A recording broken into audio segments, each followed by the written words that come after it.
ओ गाई त्यो केटी 140 केजीको गाई छ ए गोरु गाई भनेको त केटी पो होइन अब हामी कहाँ जान आँटेको अरे बुढो अब हामी कहाँ जान आँटेको अरे तपाईँलाई मैले त्यति खान्थ्यो हो सेलको जन्ती जानुपर्ने अवस्था हो छ्या कस्तो खालको लसुन प्याज गर्नु भनेको छ्या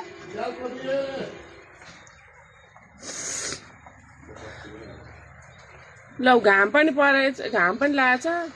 पानी पनि परेछ के त्यही खोस्टामै थियो त ऊ स्यालको बिहा भयो कान्छी लास्टै खत्तम भयो यार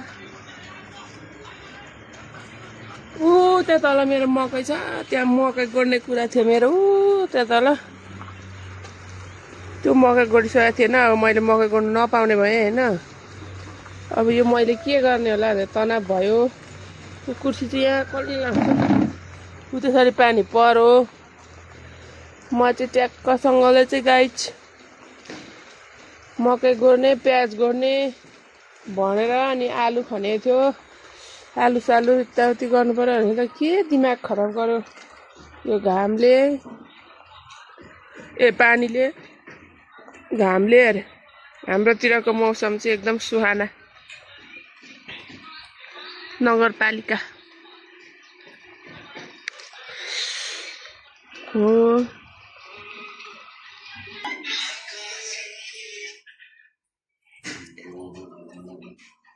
यो भाँडाकुँडा ओ भाँडाकुँडा माझेको म त भाँडाकुँडा माझ्न आइरहेको थिएँ just like a wow baby बनाइ गइछ ल सिनेका बाह्र यो चुल्हाहरू पनि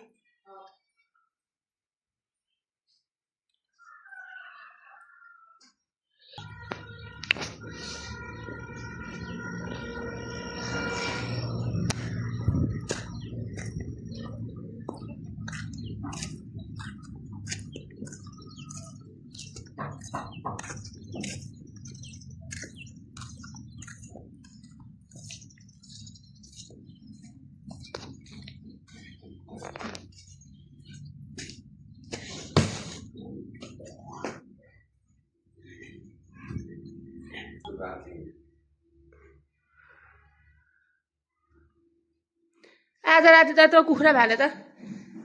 मेरो मैले 2-3 केजी जति आलु रोपेको थियो यहाँ कति फल पनि थाल्यो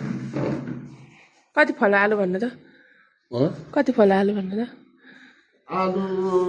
30-35 केजी म 35 केजी चाहिँ छ र त भने त राम्रो त बडो धेरै पो फलेको हुन्छ छ त तपाईँ कति केजी हुनुहुन्छ अरे म आधी केजी भन न मैले आज नयाँ भ्लग बनाउनु सिकेको क्या थाहा छ त यहाँ भनिदिनु न त अनि गाइडहरूलाई 100 मा कति प्लस 35 त्यो के अरे ओके होइन कुखुरा त फाइट पर्नु थाल्यो कुखुरा त फाइट पर्नु थाल्यो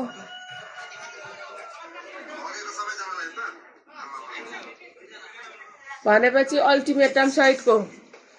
गयो उर्ती के अरे त्यसलाई के भन्छ अरे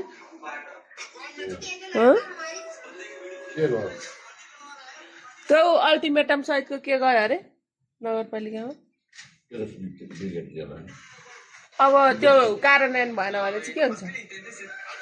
अनसन बस्छ रे अनसन अनसन भनेको चाहिँ भात नखायो नि त के खानु पाएन पानी चाहिँ खानु पायो पानी बिहारको बस्छ कि अर्को बस्दैन त्यसको पनि फरक फरक आइटम हुन्छ अनसनको आइटम अनसनमा पर्ने मेनु चाहिँ के छ खानु पाउने यस्तै कुखुरा रे राति राति बाँच्छ क्या नि त्यो बाँचेकोले पो हाम्रो कुखुरा बाँचेको त बुढो राति अरूको कुखुरा राति बाँच्छ र क्या नि त्यो बाँचेको त्यो हाम्रो कुखुरा आज राति बाँच्छ त त्यो मैले के हो त त्यो मोबाइलमा मैले कुखुरा बाँचेको लगाएर हेरिरहेको थिएँ भरे त हाम्रो कुखुरा खोइ खोइ बाँच्यो हो कि होइन भन्नु त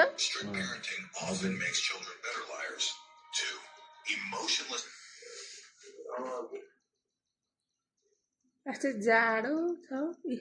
पानी नै पानी भएको छ यो मेरो छोरा हो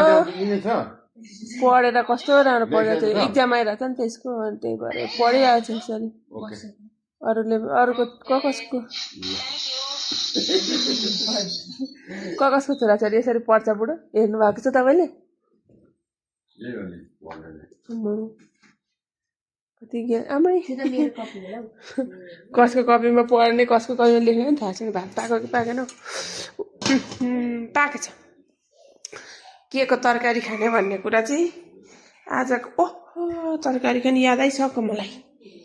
बिहानै मैले केला राखिरहेको थिएँ सिमी र आलु सिमीको तरकारी खाने हो सरकारी जागिर खाने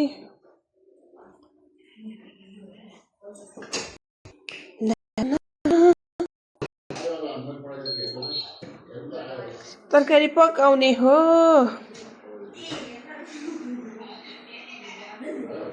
यस्तै छ मेरो किचनको हालत थ्याङ्क युलाई चाहिँ मारेको छ आजभोलि हाम्रोतिर टमाटरको भाउ घटेको छ अस्तिसम्म 150 160 भनेको टमाटर चाहिँ ठ्याक्कसँगले चाहिँ अहिले चाहिँ 70 रुपियाँ केजी 80 रुपियाँ केजी पाउँछ एकदम खुसी मैले दिउँसोदेखि सुरु गरेको भ्लग बनाउन तर आएन बिर्सेर अब अहिले चाहिँ अन्त्य किनभने आएन क्या नाको काम नगर्नु पर्ने रहेछ यसो मेमोरीको लागि यसो हुन्छ कि भनेर गरेको थियो तर मेरो बसको बात होइन रहेछ भ्लग साथीहरू